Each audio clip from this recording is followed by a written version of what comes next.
வணக்கம் மக்களே, முட்டை கிரேவி பண்ணலாம் வாங்க. எப்படி பண்ணுறதுன்னு பார்க்கலாம். கடாயில் எண்ணெய் ஊற்றுங்க, கடுகு போட்டுக்கோங்க, வெங்காயம் நல்லா வதங்கட்டுங்க. வெங்காயம் போட்டுக்கோங்க, கருவேப்பிலை போடுங்க. அந்த சைடு இது வதங்கட்டுங்க. இந்த சைடு மசாலா அரைச்சிக்கலாம். இது காரம் மிளகு பச்சை மிளகா தாங்க.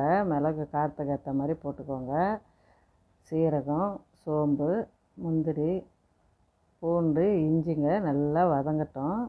பச்சை மிளகா வெடிக்குங்க, உடச்சி போடுங்க. 5 பச்சை மிளகா போட்டுங்க. கொத்தமல்லி, கருவேப்பிலை நல்லா வதங்கினது. வெங்காயம் போட்டுக்கோங்க. வெங்காயம் வதங்கட்டும். நீங்கள் எத்தனை பேர் இது மாதிரி முட்டை கிரேவி செஞ்சுருக்கிறீங்கன்ட்டு கமெண்ட் பண்ணுங்கள். டேஸ்ட்டு சூப்பராக இருந்தது.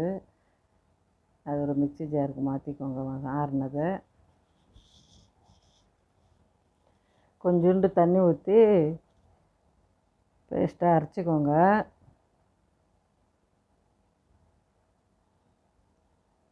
கொஞ்சம் குறைன்னா அரைச்சின்னு வந்துடுங்க. நல்லா வெங்காயம் வதங்கினது இந்த மசாலாவை எடுத்து போட்டுருங்க. கொஞ்சம் நேரம் பச்சை வாசனை வதக்குங்க.